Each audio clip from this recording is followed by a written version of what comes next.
राय लेना शुरू करें उससे पहले आप लोगों को बताते हैं मुख्य तौर पर किन कमोडिटीज पर हम लोग चर्चा करेंगे।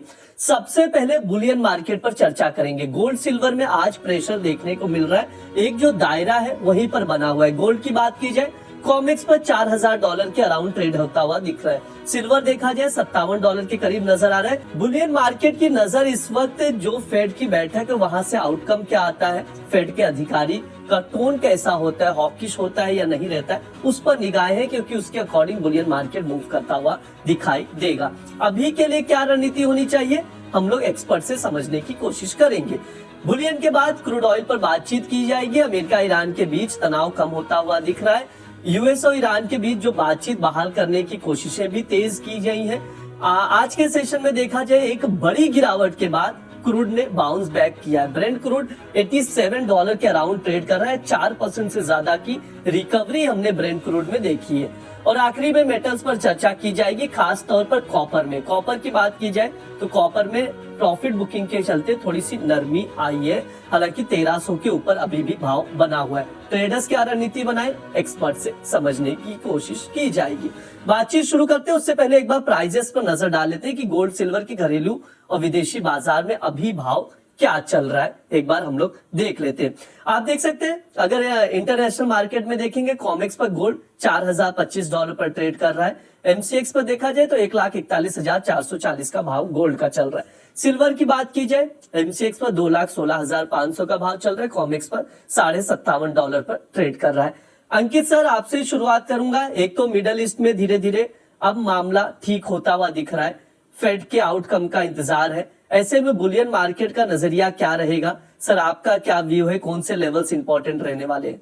जी और गुरु पूर्णिमा की सभी दर्शकों को हार्दिक बधाई। आपने एक वर्ड बोला कि मार्केट के अंदर वापस से ईरान की तरफ में तनाव थोड़ा सा कम होता दिख रहा है, जबकि ऐसा नहीं है। कल रात को वे वापस से अटैक होना चालू हो गए हैं और अब तो सऊदी भी है वो अमेरिका की तरफ बढ़ने लग गया है, अमेरिका के साथ आने लग गया है, ईरान के ऊपर अटैक करने लग गया है। तो यहाँ पे ईरान ने भी जो यूएस के बीच हमले करे, इसी वजह से हम देख रहे हैं कि आज 4% क्रूड ऑयल के अंदर तेजी है। लेकिन अगर बात करें गोल्ड सिल्वर की, बहुत ज्यादा कंफ्यूजन हो चुका है। अब यहां से क्लैरिटी के लिए मुझे लगता है कि आज रात का इंतजार करना बहुत ज्यादा जरूरी है। अब हम उस मुहाने पे खड़े हैं जहां पे ना तो कोई सपोर्ट है ना तो कोई रेजिस्टेंस है, क्योंकि जब मार्केट में डेटा आएगा, जब मार्केट में फेड का अपना स्टेटमेंट देंगे, उसके बाद में एक बड़े मूवमेंट हमको यहाँ पे देखने को मिल सकते हैं। हो सकता है कि 100 से $150 नीचे जाके वापस ऊपर आ जाए, या फिर 100 से $150 ऊपर जाके वापस नीचे आ जाए। तो ऐसे टाइम में जब मार्केट के अंदर कोई वॉलिटिलिटी नहीं रहती है, एक सीमित दायरे में ट्रेड करना चालू कर देता है और काफी सपोर्ट रेंज के आसपास अगर ट्रेड करता है, तो मुझे लगता है कि वहां पे फिर कोई सपोर्ट नहीं रहता, कोई रेजिस्टेंस नहीं रहता। सिर्फ और सिर्फ डेटा का वेट करना चाहिए। डेटा के बाद में जब मार्केट में फेड अपने स्टेटमेंट देंगे, जब वो हॉकिश देते हैं, डॉविश देते हैं, वो बात अलग है। एंड अभी तो मार्केट के अंदर रूमर्स भी चल रहे हैं कि 0.25% या 0.35% इंटरेस्ट रेट बढ़ाया भी जा सकता है। अगर इंटरेस्ट रेट बढ़ाते हैं तो डेफिनेटली गोल्ड प्राइसेस में एक शॉर्ट टर्म में हमें गिरावट देखने को मिलेगी, एक इंट्राडे में गिरावट देखने को मिलेगी, लेकिन वापस से रिकवर करता हुआ नजर आएगा। तो मुझे लगता है कि काफी कंसोलिडेशन हो रहा है। हमने काफी दिनों से कंसोलिडेशन में देख रहे हैं, नीचे पे लगातार प्रेशर बनता हुआ नजर आ रहा है। ऊपर में ट्रेडर्स को कॉशियस रहने की जरूरत है। इस समय ना तो सपोर्ट है ना तो रेजिस्टेंस है। सिर्फ और सिर्फ इंट्राडे में अगर ट्रेड मिल जाता है बहुत अच्छी बात है, नहीं तो कल का इंतजार करिए। फेड का डिसीजन आने के बाद में ही अगली कोई भी चाल हमको नजर आ पाएगी, तो उसके बाद में फिर मार्केट क्लैरिटी की तरफ मुझे लगता है कि देखने को मिलेगा। अभी आज फिलहाल अगर ट्रेड को अवॉइड करेंगे तो ज्यादा बेटर। अभी आज के लिए अवॉइड करने की सलाह दी जा रही है अंकित सर की ओर से। फेड के आउटकम का इंतजार रहेगा, उसके बाद ही डिसीजन लिया जाएगा कि आगे क्या किया जाए। जिगल सर आपका क्या नजरिया है, गोल्ड सिल्वर को लेकर कैसे देख रहे हैं, कौन से लेवल्स इंपॉर्टेंट है, कोई ट्रेडिंग स्ट्रेटेजी, टेक्निकल चार्ट और फंडामेंटल्स क्या कह रहे हैं, कोई अपॉर्चुनिटी है सर ट्रेडर्स के लिए? जी बिल्कुल, वेरी गुड मॉर्निंग। सबसे पहले तो इस गुरु पूर्णिमा के पावन दिवस पर सभी गुरुओं को मेरा प्रणाम, जो जिंदगी में कुछ न कुछ सिखा के गए हैं, चाहे वो माता पिता हो, चाहे जिंदगी के वो एक्सपीरियंसेस हो, चाहे पार्टनर हो हमारा। और हमारे लिए तो मार्केट सबसे बड़ा गुरु है। आज के तारीख में रोज कुछ न कुछ सिखा के जाता है। सभी को मेरा प्रणाम। जहां तक बात गोल्ड एंड सिल्वर की है, आई थिंक गोल्ड में रेंज बन चुकी है। 3960 ब्रेक नहीं हो रहा और 4100 के ऊपर मार्केट सस्टेन नहीं हो रहा। मल्टीपल टाइम्स हमने देखा कि 3960 के आसपास प्राइसेस ने सपोर्ट लिया है एंड बाउंस भी आया है। बट अब आज रात की फेड की मीटिंग में से क्या निकल के आ रहा है वो देखना रहेगा। It is expected they will keep the rates unchanged this time, but September rate hike की possibilities 80% है and statements will be really important. जहां तक geopolitical tensions की बात है, हाँ थोड़ा बहुत स्पार्क हुआ है कल रात को, आज अर्ली मॉर्निंग। सो ऑयल में हमने एक स्पाइक देखा वापस से, एंड गोल्ड सिल्वर में वापस से एक प्रेशर है। करेंसी के पॉइंट ऑफ व्यू से अगर हम बात करें 101 के आसपास डॉलर इंडेक्स बहुत ही स्टेडी है, बट रुपी में हमने इस महीने थोड़ी बहुत रिकवरी देखी थी। हालांकि अभी भी मंथ ऑन मंथ हम देखें तो USD is weak by more than 1%, लेकिन RBI का इंटरवेंशन भी हमने देखा है, हल्का सा FII का बाइंग भी है मार्केट में। सो आई थिंक ओवरऑल हाँ, एंड क्रूड ऑयल जो 95 के आसपास था, 93 के आसपास था, वो 79 तक कल शाम तक आ गए थे। हालांकि आज again it's up, but overall rupee के पॉइंट ऑफ व्यू से भी rupee is trading around 95.75। I think यहाँ पे भी फ्लैटिश मोमेंटम ही है इंट्राडे के लिए। आई थिंक अगर मेगा में ट्रेड करना है गोल्ड, अक्टूबर कॉन्ट्रैक्ट की मैं बात करूंगा क्योंकि नियर मंथ जो है वो स्टैगर्ड पीरियड में है। So gold October sell around 1,43,000, 1,43,500 is a stop loss and 1,42,000 is target. शाम को स्ट्रिक्टली स्टॉप लॉस के साथ काम करना रेकमेंडेड रहेगा, ओवरनाइट पोजीशन ले जाना रिकमेंडेशन नहीं है। ठीक है, ये सर का नजरिया है गोल्ड को लेकर। उसके अकॉर्डिंग आप लोग देखिए, स्टॉप लॉस जरूर मेंटेन करिए। इंट्राडे कॉल है तो इस चीज को आप लोग जरूर देखिए, क्योंकि फेड के बाद क्या कुछ होगा, फिर उसका रुख बदल जाएगा मार्केट का, तो आप लोग उसके अकॉर्डिंग ही स्ट्रैटेजी बनाइएगा। अंकित सर, सिल्वर को लेकर क्या नजरिया रहेगा, और सर फेड को लेकर एक बार ओवरव्यू दे दीजिए, क्या लग रहा है, आउटकम क्या हो सकता है, एक्सपेक्टेशन क्या है, अनचेंज का है, और टोन कैसा रह सकता है, हॉकिश रहेगा या नहीं रहेगा, क्या आउटकम निकल रहा है, ओपिनियन क्या है आपका? देखिए ब्रिज जी, यहाँ पे सबसे बड़ी चीज ये है कि अभी तक तो जो अगर डेटा प्रोस्पेक्ट से देखो तो 4.2% इन्फ्लेशन था, वो घट के 3.5% आया है। उसके बाद में क्रूड ऑयल की प्राइसेस बढ़ी हैं। हमेशा देखिए जो डेटा आता है वो एक महीने पुराना आता है। अब लास्ट इस मंथ की अगर मैं बात करूं तो इस मंथ में जो डेटा आया है उसके हिसाब से क्रूड ऑयल प्राइसेस वापस से शूट अप हुए हैं। हमने देखा था 67-68 डॉलर था, आज की तारीख में देख रहे हैं 80 डॉलर के ऊपर वापस से ट्रेड कर रहा है। तो यहाँ पे सबसे बड़ी एक कहानी जो बन रही है मार्केट के अंदर कि फेड भी देखना चाहता है कि क्रूड ऑयल की प्राइसेस कितना आगे जाएंगी और इन्फ्लेशन कितना कंट्रोल हो पाएगा, नहीं हो पाएगा। अभी एज ऑफ नाउ अगर मैं बात करूं तो यहाँ पे 3.5% को देखते हुए मुझे नहीं लगता कि यहाँ पे इंटरेस्ट रेट को बढ़ाना चाहिए, लेकिन जिस तरह से मार्केट के अंदर रिवर्स चल रही है, अगर बढ़ा देते हैं तो डेफिनेटली पैनिक सिचुएशन एक मार्केट में देखने को मिलेगी कि इतनी जो सितंबर या दिसंबर के आसपास बढ़ाने की बात हो रही थी, वो अगर बात सीधा सीधा जुलाई में हो जाती है तो एक कहीं ना कहीं मार्केट के अंदर पैनिक सिचुएशन देखने को मिलेगा। तो वो शॉर्ट टर्म पैनिक हमको मार्केट में गोल्ड सिल्वर में देखने को मिल सकता है। लेकिन जहां तक मेरी उम्मीद है, चांसेस है कि अभी इंटरेस्ट रेट में कोई ऐसा बदलाव देखने को नहीं मिलेगा। अगर इंटरेस्ट रेट में बदलाव देखने को नहीं मिला तो फिर मान के चलेगा कि उनके स्टेटमेंट क्या रहते हैं उसके ऊपर पूरी नजर रहेगी। स्टेटमेंट वो भी क्लियर है, पहले भी उन्होंने बोल चुके हैं। हम डेटा को देखेंगे, अगर क्रूड ऑयल की प्राइसेस वापस से नीचे आ जाती हैं, जैसा मुझे उम्मीद है कि वापस से नीचे आ जाती है क्रूड ऑयल की प्राइसेस, तो फिर आप मान के चलिएगा कि इन्फ्लेशन कंट्रोल में रहेगा। फिर इंटरेस्ट रेट हाइक की जो है वो प्रोबेबिलिटी जो है वो दिसंबर तक खींच जाएगी। अगर वो दिसंबर तक खींचती है तो गोल्ड सिल्वर प्राइसेस को कहीं ना कहीं सपोर्ट मिलता नजर आएगा। तो आज का फेड का डिसीजन क्या लेते हैं उसके ऊपर बहुत कुछ निर्भर करेगा। वो देखिए डॉविश तो नहीं रहेंगे, वो हॉकिश ही रहेंगे, आने वाले टाइम में बढ़ाने की बात ही करेंगे, क्योंकि इन्फ्लेशन 2% का टारगेट को अचीव करने में इनको 5 साल हो गए हैं, अभी तक वो 2% का टारगेट जो अचीव नहीं कर पाए हैं। अब जो नए फेड चेयरमैन है उनकी पूरी कोशिश रहेगी कि मैं इसको 2% तक लेके आऊं, ताकि इंटरेस्ट रेट धीरे धीरे करके वापस से हम नीचे लेके आ जाएं, क्योंकि इंटरेस्ट रेट जब तक ऊंचा रहेगा तब तक यूएस इकोनॉमी को हमेशा परेशान करता रहेगा। इस चीज को समझना बहुत जरूरी है। और यहाँ पे अभी आज के तारीख में क्या सिचुएशन निकल के आती है उसको देखना जरूरी रहेगा। लेकिन इंटरेस्ट रेट बढ़ाएंगे नहीं बढ़ाएंगे वो अलग चीज है, इनका जो स्टेटमेंट है वो काफी महत्वपूर्ण रहने वाला। सर वो सब तो ठीक है, यहाँ पर दर्शक की फैन फॉलोइंग बहुत जबरदस्त है सर आपके लिए। अभी मैं देख रहा था अस्मिता जी का कमेंट आ रहा है, गुरु जी का आशीर्वाद दिला दिए। अंकित सर नमन आपका। और इसके अलावा किशोर जी कह रहे हैं कि ब्रिज सर आज गुरु पूर्णिमा के दिन मेरे पूजनीय गुरु अंकित जी के दर्शन करा दिए, बहुत बहुत धन्यवाद अरे नहीं आपका। सर, देखो ऐसा सर, बिल्कुल मुझे भी भी नहीं है। क्रेडिट मिल गया सर, मुझे भी अरे थोड़ा नहीं बहुत सर, ऐसा क्रेडिट। बिल्कुल भी नहीं है।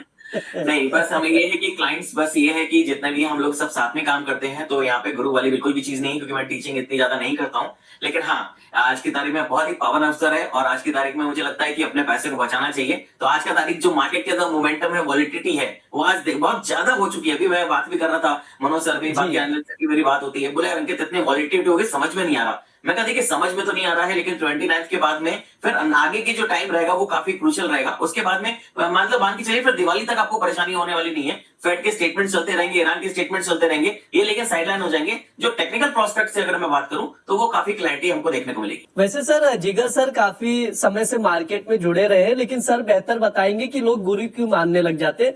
अच्छे कॉज देते हैं, अच्छी चीजें आप लोग सिखाते हैं, तो ऑब्वियस सी बात है उनके लिए भी बेटर रहता है, बहुत कुछ सीखने को मिलता है, इसलिए गुरु मानने लग जाते होंगे। सर ज्यादा बेहतर से बताएंगे जिगर सर, क्योंकि इतने समय से आप मार्केट को ट्रैक कर रहे हैं, इतने लोग आपसे आज भी जुड़े हुए हैं। जी, जहां तक मार्केट का सवाल है, मैंने जैसे पहले ही बताया, मार्केट ही सबसे बड़ा गुरु है। अगर किसी को लगता है कि मेरी स्ट्रेटेजी या मेरा ही व्यू सही है, स्टॉप लॉस अगर नहीं रखेंगे, डिसिप्लिन नहीं रहेंगे, चाहे वो कस्टमर हो, चाहे वो क्लाइंट्स हो, चाहे हम खुद हो, because we play with somebody's money, so we are also responsible, we are also accountable.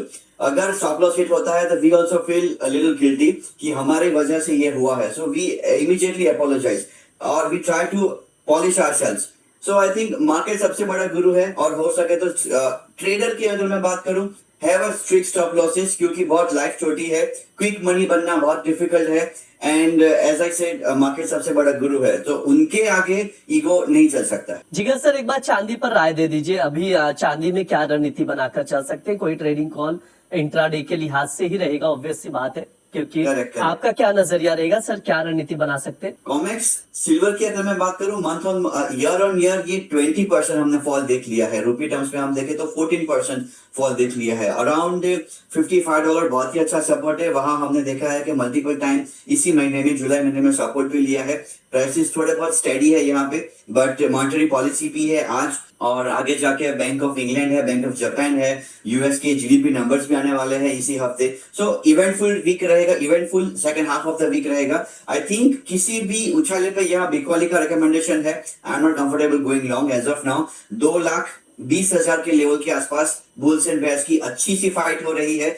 जिसने गेम जीत ली वो प्राइसेस को अपनी डायरेक्शन में लेके जाएगा। अगर यहाँ से हम ब्रेकडाउन देख रहे हैं, आई थिंक 2,13, 2,10, 2 लाख भी पॉसिबल है, एंड अगर यहाँ से बाउंस आ गया अच्छा सा तो 2,40,000 भी मुमकिन है, but only for the purpose of intraday. September contract one can go short around current levels 2,16,500, 2,15। मैं मेरा कॉल थोड़ा सा रिवाइज करना चाहूंगा, थोड़ी सी यहाँ एरर है। One can short September contract around current levels 2,16,500, 2,17,500 का स्टॉप लॉस है, और 2,14,500 का टारगेट है। ठीक है, 2,16 के करीब आप शॉर्ट करके चल सकते हैं, 2,14 तक के टारगेट के लिए, right sir? Correct correct. Okay, 2,14,000 तक के टारगेट के लिए स्टॉप लॉस आप लोग मेंटेन करके चलिएगा, जैसा सर बता रहे। अंकित सर बहुत सारे सवाल आ रहे हैं, मैं चाहूंगा शॉर्ट में 2-3 सवालों के जवाब दे दीजिए। जैसे दिलीप जी कह रहे कि सर फिजिकल में सिल्वर लेना है शॉर्ट टर्म नजरिए से, फिजिकल में ये सब सर ट्रेडर है, ऑब्वियस सी बात है, जानना चाह रहे हैं किस लेवल पर मिल सकता है, कहां पर खरीदना चाहिए? देखिए, मैं अगर फिजिकल में आपको बोल रहा हूँ तो मैं एक ही चीज बोल रहा हूँ, धीरे धीरे करके स्टैगर्ड मैनर में। मैंने पहले भी बोला हुआ है, अभी भी मेरा सेम स्टेटमेंट है, 2,25,000 से 1,80,000, धीरे धीरे करके इसको बाय करिए। आप फिजिकल में this is the right time जहां पे आप इन्वेस्टमेंट करके चल सकते हैं। $57 है, पैनिक सिचुएशन आएगी, मैं ये मना नहीं कर रहा हूँ, पैनिक सिचुएशन नहीं आएगी, क्योंकि आज जिस तरह से उसने कंसोलिडेट कर दिया है नीचे के लेवल पे, इस तरह के कंसोलिडेशन में पैनिक सिचुएशन बहुत ज्यादा देखने को मिलती है। तो मुझे लगता है कि आज अगर आप वेट कर सकते हैं बहुत अच्छी बात है, तो मुझे कल शाम को या फिर इस वीक के एंड में बहुत अच्छे लेवल्स आपको मिल सकते हैं बाइंग करने के लिए, तो वहां पे बाइंग करना अपॉर्चुनिटी मुझे लगता है बाइंग करें। लेकिन जिन्होंने भी मेरे कहने पे 2,25,000 से 1,80,000 की तैयारी कर रखी है, वो बिल्कुल अपनी पोजीशन को होल्ड करें। बहुत ज्यादा पैनिक सिचुएशन इससे ज्यादा देखने को नहीं मिलेगी, लेकिन आने वाले टाइम में आपको वापस से 3,10,000 से 3,35,000 का टाइम टारगेट देखने को मिलेगा। इट विल टेक टाइम, इतनी जल्दी नहीं आएगा, इट विल टेक टाइम, लेकिन एक पैनिक सिचुएशन आने दीजिए, उसके बाद ही रिवर्सल आएगा। अभी यहाँ पे अगर मैं ट्रेडिंग शॉर्ट टर्म की बात करूं तो अलग कहानी है, लेकिन आपने निवेश के नजरिए से पूछा है, मुझे लगता है आपको खरीदारी करके चलना चाहिए। आज का दिन रुक जाइए, कल परसों में आपको अच्छे लेवल्स नीचे में मिलेंगे, तो खरीदारी करके चलना चाहिए। सर चांदी पर एक और सवाल है अंकित सर, मनोज जी का, 2,28,000 पर लॉन्ग पोजीशन है, क्या किया जाए? लॉस में एग्जिट करें या थोड़ा अभी भी वेट करके चल सकते हैं? 2,13,000 का स्टॉप लॉस मेंटेन करना है। पिछले मैं काफी एक महीने से एक ही लेवल दे रहा हूँ, 2,13,000, और 2,13,000 का लेवल को ब्रेक करा तो फिर मान के चलेगा और गिरावट यहाँ पे देखने को मिलेगी। तो मुझे एक्सपेक्टेशन है कि नीचे में 2,13,000 का स्टॉप लॉस स्ट्रिक्टली मेंटेन करके चलेगा। जिगर सर यहाँ पर पारस जी का सवाल आ रहा है, सिल्वर मिनी लॉट जो है 2 लॉट यहाँ पर बाय करके रखे हैं 2,23,000 पर, और गोल्ड मिनी जो है वो सेल करके रखा 1,41,000 के करीब, क्या किया जाए सर? सिल्वर गोल्ड दोनों में अकॉर्डिंग टू मी ट्रेंड थोड़ा सा बेरिश है। सिल्वर सितंबर की मैं बात करूं मेगा, मुझे लग रहा है 2.13 2.10 तक जाने की गुंजाइश है। एंड गोल्ड की अगर मैं बात करूं, गोल्ड अक्टूबर कॉन्ट्रैक्ट 1,43,000 चल रहा है, 1,42,000 जाने की गुंजाइश है। सो जो बाइंग पोजीशन है आई थिंक गोल्ड में उनको स्टॉप लॉस रखना पड़ेगा। शायद हो सकता है पोजीशन कट भी करनी पड़े। आज रात को इवेंट भी है, कल मॉर्निंग में गैप अप गैप डाउन की पॉसिबिलिटीज है। एंड यूएस एंड ईरान जो रात को एक फ्लेयर हुआ है जियोपॉलिटिकल टेंशन का, सो आई थिंक उसका क्या डेवलपमेंट हो रहा है आगे वो भी देखना पड़ेगा। So 24 hours are literally sensitive for the market. Silver में मुझे लग रहा है he can ride on the profits, 2.13 2.10 तक वो वेट कर सकते हैं। ठीक है, ये सर का नजरिया है तो उसके अकॉर्डिंग आप देखकर चल सकते हैं। अंकित सर, हम लोग आगे बढ़े उससे पहले जानना चाहेंगे, एक बार थोड़ा सा दर्शकों को बताइए, 500-600 दर्शक इस वक्त जुड़े हुए हमारे साथ, ऑप्शंस को लेकर आप क्या कुछ सिखाने वाले हो? जो पिछली बार आपने कोर्स लाया